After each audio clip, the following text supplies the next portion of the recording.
네, 오늘 함께 묵상하실 주제는 므낫세입니다. 므낫세, 어떤 하나님을 전하고 있는가? 이것이 오늘 우리 함께 묵상을 할 주제입니다. 오늘 본문은 사실 조금 길어요. 역대하 33장 전체를 함께 보고 싶었는데 그중에서 일부만 발췌해서 오늘 함께 봉독하도록 하겠습니다. 먼저 역대하 33장 1절부터 2절 함께 보시도록 하겠습니다. 시작. 므낫세가 왕이 되었을 때의 나이는 12세였습니다. 그는 예루살렘에서 55년 동안 왕으로 있었습니다. 므낫세는 여호와께서 보시기에 악한 일을 저질렀습니다. 그는 여호와께서 쫓아낸 다른 나라들이 하던 역겨운 일들을 그대로 했습니다. 그다음 12절에서 13절까지 함께 보시겠습니다. 므낫세는 고통을 당하는 가운데 그의 하나님 여호와께 빌었습니다. 므낫세는 자기가 조상들의 하나님 앞에서 저지른 일들을 뉘우쳤습니다. 므낫세가 기도드리니 여호와께서 들으시고 그를 불쌍히 여기셨습니다. 그래서 여호와께서 그를 예루살렘으로 돌려보내 주셨습니다. 그때서야 므낫세는 여호와께서 참 하나님이신 것을 깨달았습니다. 그다음 15절부터 17절까지 말씀입니다. 시작. 므낫세는 다른 나라의 우상들을 없애버리고 여호와의 성전에서도 우상을 없애버렸습니다. 그는 성전 언덕과 예루살렘에 자기가 쌓아놓은 제단들을 헐어낸 다음 성 밖으로 던져버렸습니다. 그런 뒤에 그는 여호와의 제단을 쌓았습니다. 그리고 그 위에 화목 제물과 감사 제물을 여호와께 바쳤습니다. 므낫세는 유다의 백성에게 명령하여 이스라엘의 하나님이신 여호와를 섬기라고 명령했습니다. 백성이 여전히 산당에서 제물을 바치기는 했지만 그들은 오직 여호와께만 제물을 바쳤습니다. 아멘. 네, 오늘 말씀 묵상의 주인공은 남유다의 제14대 왕이었던 므낫세입니다. 여러분께서 익히 아시다시피 므낫세는 정말 악한 왕으로 손꼽히는 왕들 중 하나인데요. 이 므낫세에 대해서는 열왕기하 21장 1절에서 18절까지 그리고 역대하 33장 1절부터 20절까지 이렇게 두 군데에서 함께 기록을 하고 있습니다. 오늘 우리는 이 두 군데를 조금씩 넘나들면서 함께 묵상을 나누려고 합니다. 네. 열왕기에서는 일단 므낫세에 대해서 정말 일관적으로 악하게 행동한 왕인 것처럼 그리고 있는데요.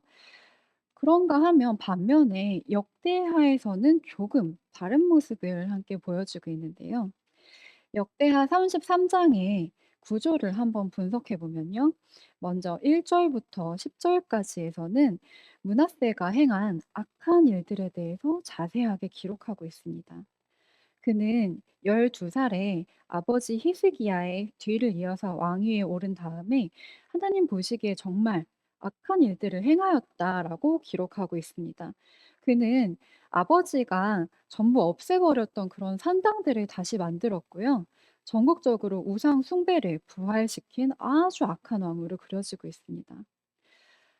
그런데 11절부터 반전이 등장하죠. 므낫세는 아시리아 왕에 의해서 끌려가서 고통을 겪게 됩니다. 고통을 겪게 된 그는 하나님께 부르짖고 그때에서 하나님이 참 여호와이신 줄을 알게 됩니다. 하나님께서는 므낫세를 건지셨고 므낫세는 그 이후부터 정말 완전히 다른 사람이 된 것처럼 행동을 하기 시작합니다. 그는 여호와 하나님께만 제물을 바치었고요. 그리고 그의 백성들에게도 그렇게 하라고 명령을 합니다. 그가 쌓아 올렸던 산당들을 무너뜨리고 성벽을 재건합니다. 그래서 어떤 것이 므낫세에게 이렇게 커다란 변화를 일으키게 되는 계기였는지, 그리고 그렇게 악랄하게 악랄한 왕으로 손꼽혔던 므낫세가 어떻게 해서 이스라엘의 역대 왕들, 그러니까 성경에 기록된 역대 왕들 중에서 가장 최장 기간을 다스린 왕이 되었는지 참 궁금했습니다. 그래서 이 부분에 초점을 두고 묵상을 하다가 하나님께서 오늘 이 밤에 우리에게 주시는 그 말씀이 무엇인지 곰곰이 생각해 보았는데 바로 이 므낫세의 변화 그리고 므낫세의 그런 악행 뒤에 있었던 아버지 히스기야 또 다른 주인공인 히스기야에 대해서 묵상하게 되었습니다. 자, 므낫세는 아버지 히스기야를 뒤를 이어서 12살에 왕위에 오르게 되었는데요. 이런 므낫세에 대해서 역대하 33장 2 절에 뭐라고 기록을 하고 있는지 한번 함께 보시면요. 자, 므낫세는 여호와께서 보시기에 악한 일을 저질렀다라고 기록하고 있습니다. 사실 여러분 이것을 보면 조금 재미있어요. 므낫세가 당시에 12 살이었죠. 12 살이면 지금으로 따지면 중학교 1 학년조차 되지 않는 그런 어린 나이입니다. 그렇게 어렸던 므낫세가 왕위에 올라서 악한 일들을 행하였다고 했는데 이게 정말 므낫세가 너무나 악해서 그 악한 본성을 드러내기 위해서 그가 의지적으로 우상을 숭배하고 사람들에게 악을 저지르게 시켰는가? 저는 그것에 살짝 의문을 품게 되었던 것입니다. 사실 여러분들도 많이 아시다시피 우리는 자라면서 어린 시절에 환경의 영향을 정말 많이 받습니다. 한동안 참으로 유행했던 프로그램 중에 금쪽이 아시죠? 오은영 박사님께서 나와서 정말 그 문제 행동이 있는 아이들을 행동을 교정해 주는 프로그램입니다. 그리고 하다못해 그 개통령이라고 불리는 강형욱 훈련사님이 나와서 뭐 강아지들 행동을 교정해 주는 프로그램을 하기도 했었지요.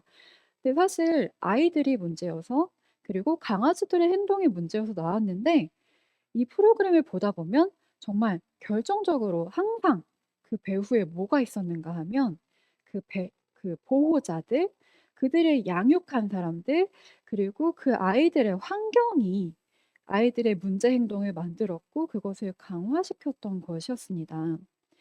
이처럼 사실 므낫세도 뭘 알아서 그렇게 악한 일들을 행하였을까요?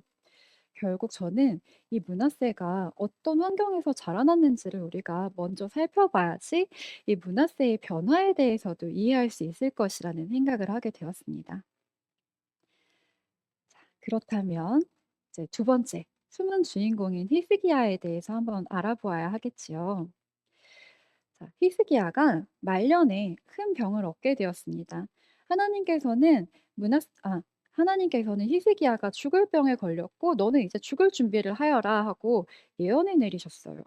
그런데 히스기야가 하나님께 크게 부르짖었고 하나님께서는 그에게 15 년이라는 세월을 선물로 허락해 주셨습니다. 그는 죽었어야 마땅한 존재였는데 15 년을 더 살게 됐죠. 그리고 므낫세가 히스기야가 죽은 뒤에 왕위에 오른 것이 12살 때였으므로 바로 이 므낫세는 히스기야가 하나님께 선물로 받았던 그 시간에 얻은 귀한 아들이었습니다. 자, 여러분 상상해 보시기 바랍니다. 여러분께서 당장 오늘 죽었어야만 했는데 하나님께서 "그래, 내가 너의 기도에 응답을 하였고 너는 앞으로 15 년을 더 살게 될 것이다."라고 이야기를 하셨다면 여러분 남은 15 년을 어떻게 사시겠습니까? 세상에서 방황하면서 타락하면서 나를 위해 사시겠습니까? 아니면 하나님을 위해 사시겠습니까? 사실 저는 그렇게 죽음을 맞닥뜨렸던 그 시점부터 내가 나중에 죽어서 하나님 앞에 어떤 모습으로 설까를 되게 고민할 것 같습니다. 그래서 하나님 앞에서 경건한 생활을 하겠죠. 하나님만 바라보며 열정적으로 믿음 생활을 할 것 같습니다. 하물며 그렇게 그 기간 동안 귀한 자식을 주셨다면 이 자식을 어떻게 양육할지는 두말할 것도 없습니다. 정말 하나님 앞에서 사무엘처럼 경건하게 키우겠지요. 말씀 안에서 양육할 것입니다. 그런데 오늘 우리가 이렇게 성경에서 함께 보는 히스기야가 과연 어떤 모습으로 므낫세를 양육하였는지 사실 어떤 모습으로 양육하였는지는 다 등장하지는 않아요. 하지만 히스기야가 그 15 년의 세월을 어떻게 살았는지 우리가 성경을 통해서 힌트를 볼 수 있는데요. 이 삶에서 바로 히스기야가 므낫세에게 자신의 하나님을 증거하였고 므낫세는 그런 히스기야의 하나님에 대해서 배우게 되었을 겁니다.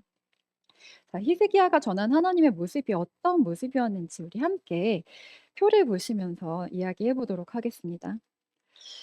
먼저 히스기야는 하나님께서 병을 고쳐 주시고 15 년을 더 살게 해 주셨을 때 어땠을까요? 그는 하나님께 감사하지 않았고 교만해져 버렸습니다.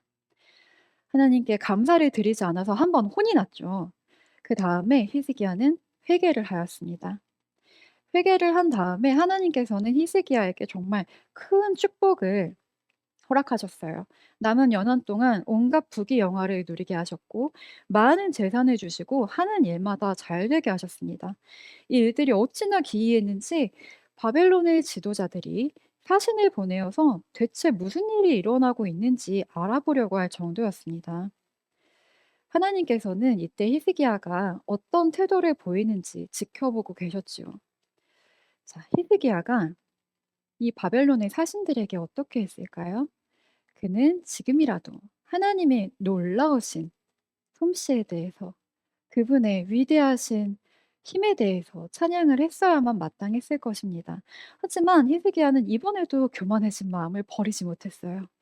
그는 하나님에 대해서 자랑하는 대신에 신이 나서 왕궁과 나라 안에 있는 귀한 것들을 모조리 보여주며 자랑을 했습니다. 하나님에 대해서 어떻게 생각했는지 드러나는 대목이겠죠.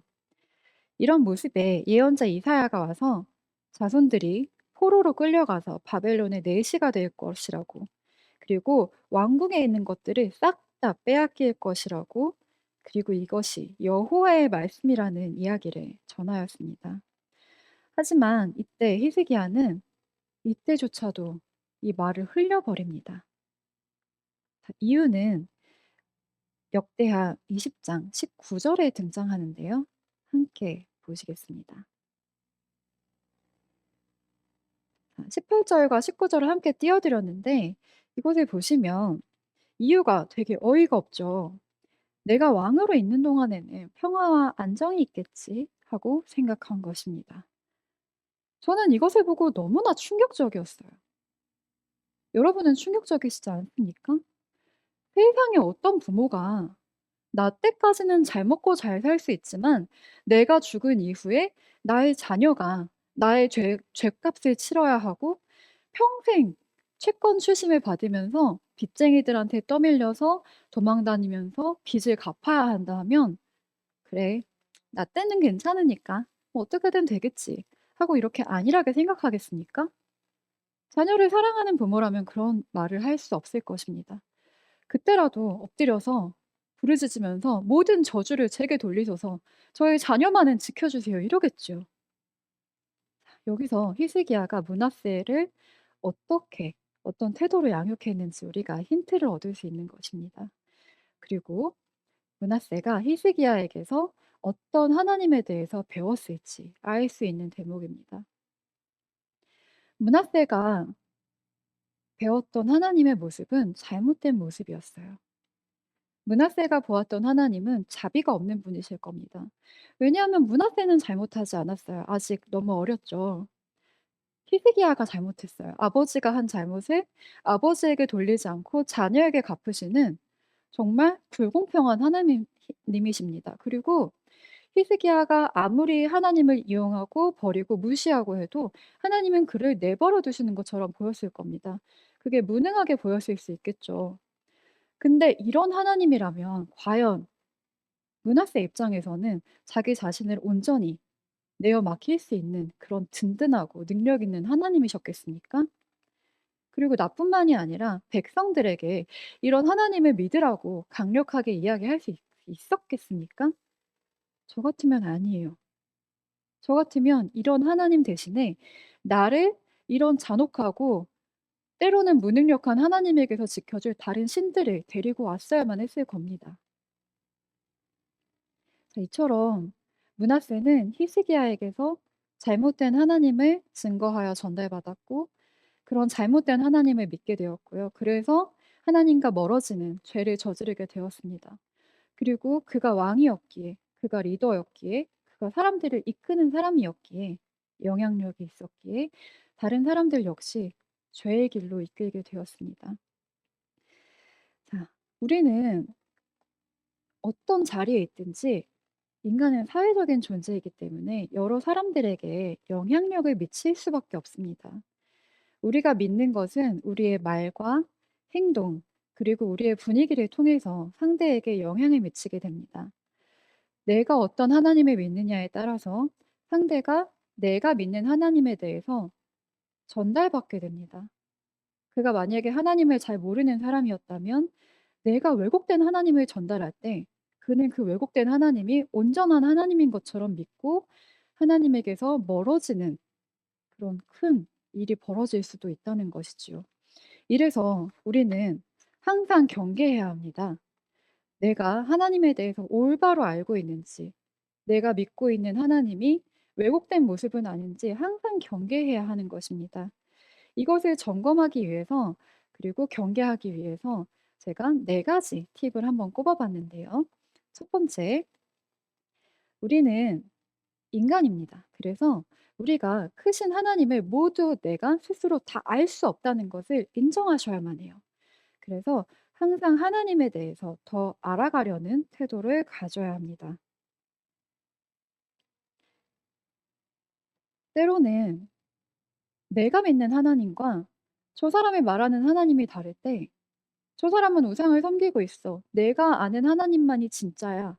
라고 생각할 수 있겠죠. 하지만 우리 인간의 오감은 하나님을 모두 담을 수 없습니다. 하나님은 정말 위대하고 크신 분이시며 우리 인간의 상상을 항상 초월하시는 분이기 때문에 왜 그런 흔히들 그런 비유 하잖아요. 좀 식상하긴 하지만 장님이 코끼리 다리 만지듯 내가 만진 하나님은 이렇게 길쭉한 분인데 저 사람이 만진 하나님은 넙죽한 하나님일 수 있어요. 하지만 내가 만진 하나님이 온전한 하나님의 모습이라고 할 수 없는 거지요. 이것을 일단 마음속에 가지셔야 합니다. 그래야지 우리가 다음 스텝으로 나아갈 수 있어요. 자, 두 번째 팁은 무엇이냐면요. 둘째, 기도와 개인 경건 생활로 하나님과 개인적인 교제를 나누기에 힘써야 합니다. 남들이 뭐라고 하는지 보다도 우리가 인간적으로 누군가를 대면할 때 먼저 그 사람과 만나서 대화를 나누어 보고 그 사람이 어떤 사람인지 함께 생각을 공유하는 시간을 갖게 되죠. 그것처럼 우리도 하나님과 이런 인격적인 교제의 시간을 먼저 가져야 하는 것입니다. 자, 세 번째로 건강한 공동체, 건강한 공동체에 속하여서 다른 성도들과 교제하면서 다른 지체들이 만난 하나님의 다양한 모습들에 귀를 기울여야 합니다. 아까 첫 번째로 말씀드렸던 맥락하고 굉장히 연결이 되겠죠. 내가 만난 하나님, 내가 경험한 하나님은 이런 모습이지만 그것이 온전히 다가 아닐 수 있다는 것을 우리가 알기 때문에 또 다른 지체들이 만난 하나님의 모습은 어떤 모습인지, 내가 경험하였던 하나님과 어떤 모습이 같고 어떤 모습은 다른지, 어떤 모습은 내가 더 만나고 배워보고 싶은지를 우리가 경험하면서 하나님에 대한 관점을 더욱더 넓혀가는 것입니다. 그래서 우리는 협소한 관점에서 벗어날 수 있고요. 그렇기 때문에 우리가 산에서 골방에서 혼자 신앙생활을 하지 않고 오늘 우리처럼 이렇게 모여서 함께 예배드리고 교제하는 신앙생활을 하는 것입니다. 마지막으로 네 번째 팁을 알려드릴 건데요. 네 번째, 나의 경험, 교제 중에 알게 된 하나님의 또 다른 모습들이 과연 전통, 우리 믿음의 선조들이 경험하였던 성경에서 증거하는 하나님의 성품과 얼마나 닮았는지 체크하는 시간을 가지셔야 합니다. 자, 이렇게 우리가 다양하게 성경의 전통을 통해서 나와 하나님과의 교제를 통해서 또 내가 만났던 지체들이 증거하는 하나님의 모습을 통해서 우리는 다양한 하나님의 모습에 대해서 항상 인지하고 있어야 하고 그래서 왜곡된 시선에서 찌그러진 시선에서 요만큼으로 한정시켰던 하나님의 모습에서 벗어나서 더욱더 넓고 온전한 하나님의 모습을 보려고 노력해야 합니다. 그렇지 않으면 그렇게 악한 왕을 키워냈던 히스기야처럼 그리고 그렇게 찌그러진 하나님 형상을 가지고 그것을 믿고 죄를 행하였던 므낫세처럼, 그리고 그것 때문에 함께 죄의 길로 들어섰던 유다의 백성들처럼 그렇게 되고 마는 것입니다. 자, 지금까지 잘못된 하나님의 모습이 나의 안에 있었습니까? 내가 아는 하나님의 모습만이 진실이라고 믿었지만 사실은 꺼림칙한 부분이 있진 않았습니까? 그래서 내가 전한 하나님 때문에 혹시 나의 옆에 지체가 시험에 걸려서 넘어지고 함께 죄의 길로 들어선 적은 없습니까? 하지만 괜찮습니다. 그래도 괜찮습니다. 여러분께서 얼마 전에 성경 통독을 하면서 함께 보셨던 것처럼 므낫세는 사실 성경에 기록된 것보다도 더 많은 악행을 행하였다고 그런 기록들이 있어요. 그런데 정말 므낫세가 정말 큰 죄악들을 행하였지만 므낫세가 고통 중에 하나님께 부르짖었을 때 하나님께서 어떻게 하셨습니까?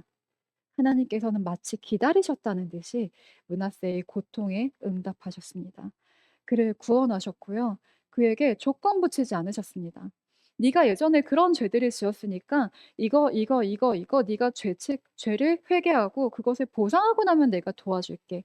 혹은 "내가 일단은 너를 도와주겠지만 그것을 전부 네가 갚아야 한다." 이런 식으로 얘기하지도 않으셨고요. 책망하지도 않으셨습니다. 므낫세의 이름이 뜻이 무엇인지 아십니까? 바로 잊게 하셨음이라는 뜻입니다.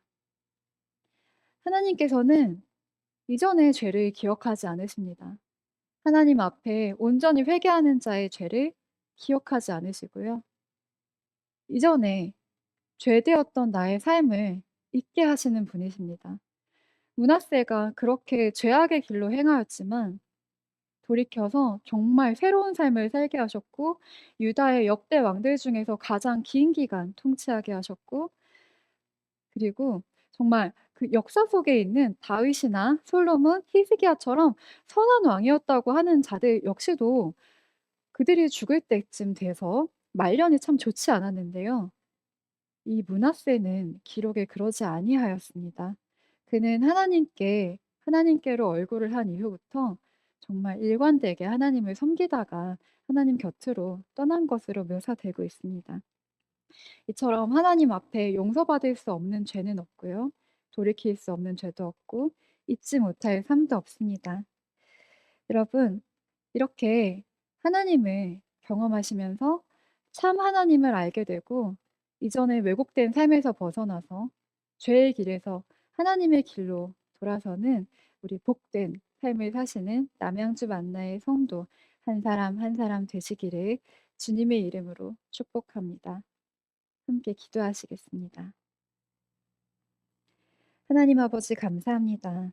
주님께서는 오늘 므낫세의 변화의 이야기를 통해서 저희가 어떠한 삶을 살아야 하는지 보게 하셨습니다.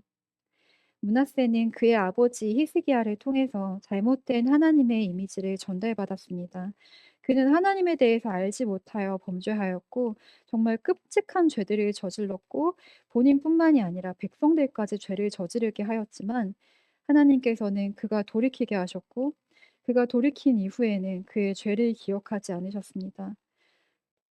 그는 변화하였고 그래서 오늘날을 사는 저희의 삶 역시도 완벽하게 변화될 수 있음을 알게 하셨습니다. 주님, 저희가 하나님에 대해서 올바로 알게 하여 주옵소서. 왜곡된 마음이 있으니까 주님에 대해서 잘못 이해하고 있다면 주님께서 돌이켜서 깨닫게 하옵소서. 주님, 함께 교제하면서 서로 영향을 나누는 중에 잘못된 하나님을 말하게 하지 않게 하시고 온전히 하나님을 흘려보내는 통로가 되게 하옵소서. 주님, 이 시간 집으로 돌아갑니다. 돌아가는 중에 말씀을 기억하게 하시고 오늘 들은 말씀을 붙들고 한 주를 복되게 살아가는 성도들 될 수 있도록 인도하옵소서. 감사드리며 예수 그리스도 이름으로 기도드렸습니다. 아멘.